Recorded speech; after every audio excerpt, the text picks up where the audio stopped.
Assalamualaikum warahmatullahi wabarakatuh. Kami dari kelompok 3 kelas S15A pada mata kuliah Kimia Bahan Alam 2 yang diampu oleh Apoteker Hayul Fadli Magister Sains akan memaparkan materi mengenai HPTLC atau High Performance Thin Layer Chromatography dan pemanfaatannya dalam isolasi bahan alam. Berikut adalah anggota kelompok 3 yaitu Alfia Tahani, Fadia Hairunisa, Oktaviani Afrina, dan Salsabila Rifieka. Yang mana pokok pembahasan pada materi kali ini yaitu pendahuluan HPTLC, prinsip dan klasifikasi HPTLC, peralatan HPTLC, instrumen pendukung HPTLC, keuntungan dan kekurangan HPTLC, serta faktor yang mempengaruhi HPTLC. Yang pertama yaitu definisi dari TLC. TLC atau Thin Layer Chromatography adalah suatu teknik pemisahan berbentuk kromatografi planar yang terdiri dari dua komponen penting, yaitu fase diam berupa kaca, aluminium atau plastik, dan fase gerak yang disebut larutan pengembang ataupun eluen. Di sampingnya terdapat gambar dari TLC chamber, TLC plate, spotting line. Selanjutnya adalah definisi dari HPTLC itu sendiri. High Performance Thin Layer Chromatography atau HPTLC adalah suatu teknik pemisahan yang merupakan pengembangan dari TLC. Hal yang dikembangkan adalah pada fase diamnya yang lebih baik dalam daya pisah, efisiensi waktu, dan biaya perawatan yang rendah. Perbedaan yang mendasar antara TLC konvensional dan HPTLC itu pada ukuran partikel dan pori-pori sorbennya. Adapun prinsip kerja pada HPTLC adalah pemisahan dapat terjadi karena adanya adsorpsi atau partisi atau oleh kedua fenomena tergantung pada sifat absorben yang digunakan pada plat dan sistem pelarut yang digunakan untuk pengembangan ataupun eluen. Fase gerak mengalir melalui pelat karena aksi kapiler. Komponen bergerak menurut afinitasnya terhadap adsorben. Komponen yang afinitasnya lebih besar itu akan bergerak menuju fase diam dan bergerak lebih lambat. Sedangkan komponen yang afinitasnya itu lebih kecil akan bergerak menuju fase diam dan bergerak lebih cepat dibandingkan dengan afinitas yang lebih besar. Berikut merupakan klasifikasi teknik HPTLC. Klasifikasi teknik HPTLC dibagi menjadi 4. Ada yang klasikal, high performance, ultra, dan juga preparatif. Yang mana keempat klasifikasi ini dibedakan atas ukuran partikel dan juga ketebalan lapisnya. Di mana untuk klasikal itu ukuran partikelnya 12 mikrometer, ketebalan lapisnya 250 mikrometer. Sedangkan untuk high performance itu ukuran partikelnya 5 mikrometer dengan ketebalan lapisnya 200 mikrometer. Sedangkan untuk yang ultra, ukuran partikelnya itu 1-2 mikrometer dengan ketebalan lapisnya 10 mikrometer. Sedangkan untuk yang preparatif, ukuran partikelnya 25 mikrometer dan ketebalan lapisnya 0,5-2 mm. Selanjutnya adalah langkah dasar dalam HPTLC. Yang pertama dapat kita lakukan adalah dengan pemilihan fase diam. Selanjutnya, seleksi dan optimasi fase seluler. Selanjutnya, persiapan sampel dan juga aplikasi.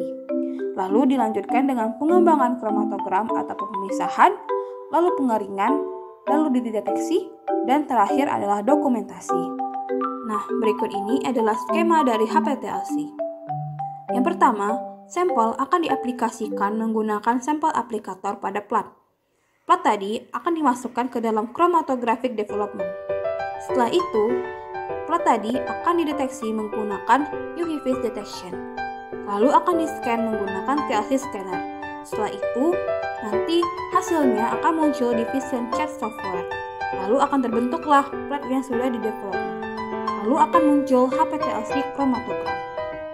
Selanjutnya ada validasi metode HPTLC. Yang pertama itu ada spesifisitas. Kemudian yang kedua ada linearitas. Menurut pedoman ICH-2R1, untuk pembentukan linearitas direkomendasikan minimal 5 konsentrasi. Kemudian untuk akurasi dan presisi, ini menurut pedoman ICH-2R1, di mana akurasi melewati tingkat kesesuaian antara nilai sebenarnya dengan nilai yang diperoleh. Akurasi dievaluasi berdasarkan pada persen recovery atau pemulihan. Tingginya nilai persen recovery menunjukkan keakuratan uji HPTLC untuk penentuan kuantitatif suatu obat. Kemudian ada batas deteksi dan batas kuantitas.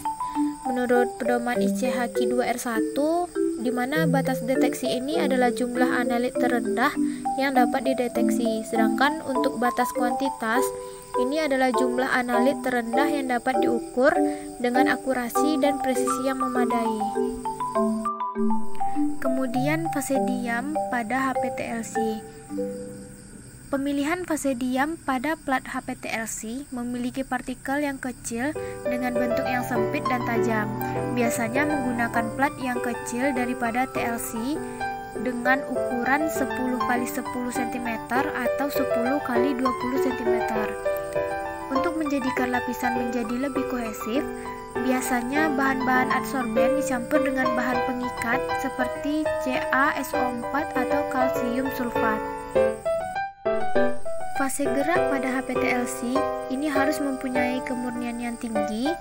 Daya elusi larutan pengembang harus disesuaikan dan diatur sehingga nilai retardation faktornya baik, di mana nilai retardation factor atau RF ini yang baik itu 0,2 sampai 0,8. Kemudian untuk pemisahan dengan fase diam polar yang berupa silika gel, polaritas eluen akan menentukan kecepatan migrasi solut sehingga mempengaruhi nilai RF. Dan yang terakhir, solut ionik dan solut polar ini lebih baik digunakan untuk pencampuran pelarut sebagai eluennya. Selanjutnya, eluen pada HPTLC.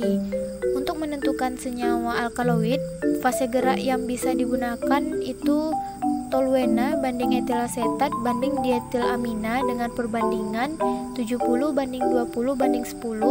Kemudian untuk menentukan senyawa flavonoid, itu fase gerak yang bisa digunakan etilasetat banding asam format banding asam asetat glasial banding air dengan perbandingan 100 banding 11 banding 11. Kemudian untuk menentukan senyawa kimia saponin, itu fase gerak yang bisa digunakan berupa kloroforum banding asam asetat glasial banding metanol banding air dengan perbandingan 64 banding 32 banding 12 banding 8. Kemudian untuk menentukan senyawa kumarin, itu bisa menggunakan fase gerak dietileter banding toluena dengan perbandingan 1 banding 1. Kemudian untuk menentukan senyawa lignan, itu bisa menggunakan fase gerak kloroforum banding metanol dengan perbandingan 90 banding 10. Dan untuk menentukan senyawa kimia terpenoid bisa menggunakan fase gerak kloroforum banding metanol banding air dengan perbandingan 65 banding 25 banding 4. Instrumen utama pada HPTLC itu yang pertama ada sampel injektor, di mana fungsinya ini untuk mengalirkan sampel ke dalam fase gerak. Sampel yang dimasukkan ke dalam spuit mikro atau Hamilton spuit ini berkapasitas 11. Gas nitrogen menyemprotkan sampel dan standar dari jarum suntik pada plat KLT sebagai pita. Kemudian sampel tabung kapiler diaplikasikan dalam bentuk bintik-bintik dengan volume 0,1 sampai 0,2 mikroliter. Instrumen utama PTLC yang berikutnya ada detektor. Detektor ini digunakan untuk mendeteksi zat yang ada di dalam eluen sampel yang melewati kolom HPTLC. Adapun prinsip kerja dari detektor ini, lempeng yang terdapat spot di dalamnya akan dikenai sinar yang akan berfluoresensi.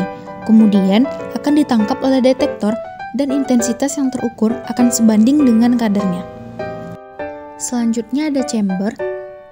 Jenis chamber di sini ada ADC2 yang merupakan perangkat untuk pengembangan pelat, yang mana pengembangan chamber ini telah dilakukan keseluruhannya secara otomatis, sehingga jarak pengembangan pengeringan akhir dapat diatur atau dipantau secara otomatis dan dapat dioperasikan dengan jarak jauh.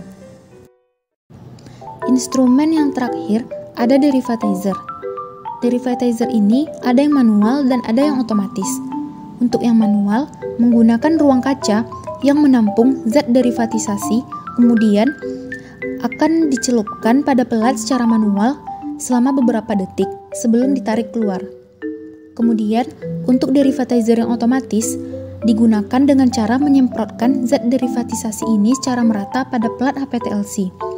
Sehingga, derivatizer yang otomatis ini keunggulannya itu homogenitas dan akurasi. Berikutnya, ada instrumen pendukung dari HPTLC. Yang pertama ada sprayer, atau disebut penyemprot bercak noda dari spot yang dapat digunakan pada penampak noda dari spot yang sudah diperoleh dengan terlebih dahulu memasukkan preaksi seperti asam sulfat agar spotnya memendarkan cahaya. Instrumen pendukung HPTLC yang kedua ada spray kabinet. Spray kabinet ini digunakan sebagai ruang zat penampak noda. Kemudian yang di sampingnya ada lempeng heater.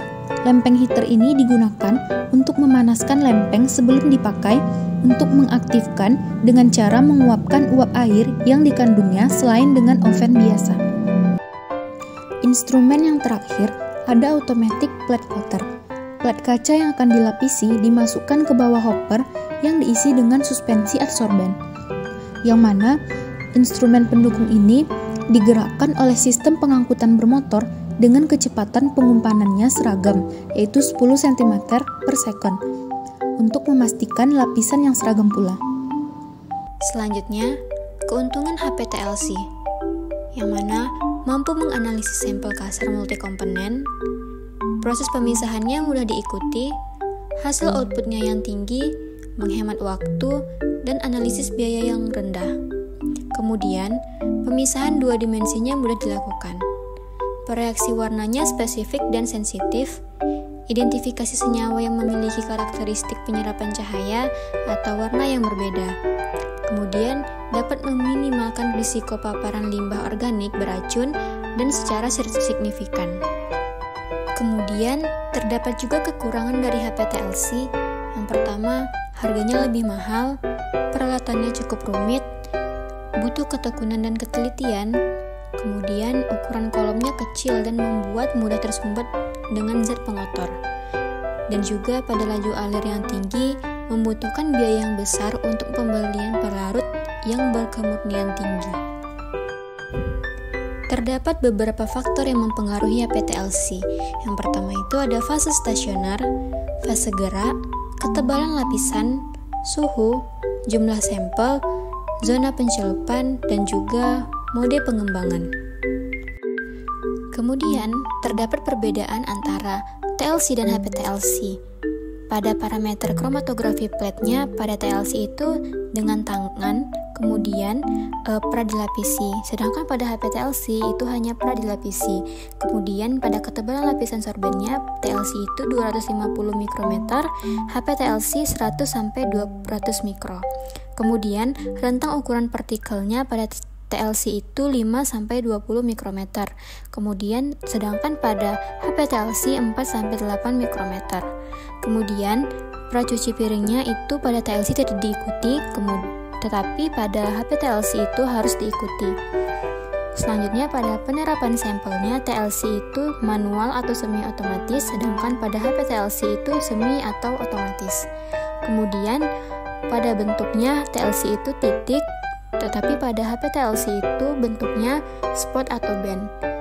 Pada ukuran spotnya, TLC itu 2 sampai 4 mikrometer, sedangkan pada HPTLC 0,5 sampai 1 mikrometer. Nah, terdapat juga perbedaan lain antara TLC dan HPTLC. Yang pertama itu terdapat pada volume sampelnya, pada TLC 1 sampai 10 mikrometer, kemudian pada HPTLC 0,2 sampai 5 mikrometer. Kemudian penerapan volumenya lebih besar. Pada TLC bercaknya mengarah ke atas permuatan, kemudian pada HPTLC dapat diterapkan sebagai band. Kemudian jumlah sampelnya itu TLC 15 sampai 20, sedangkan pada HPTLC itu lebih besar yaitu 40 sampai 50. Jarak perkembangan optimalnya pada TLC 10 sampai 15 cm, sedangkan pada HPTLC itu lebih kecil yaitu 5 sampai 7 cm. Kemudian pada waktu pengembangannya TLC tergantung fase gerak dan HPTLC 40% kurang dari TLC. Kemudian reproduktivitas hasilnya itu TLC sulit, sedangkan pada HPTLC direproduksi. Sekian pemaparan materi HPTLC dari kelompok 3. Kami mohon maaf apabila ada kesalahan. Assalamualaikum warahmatullahi wabarakatuh.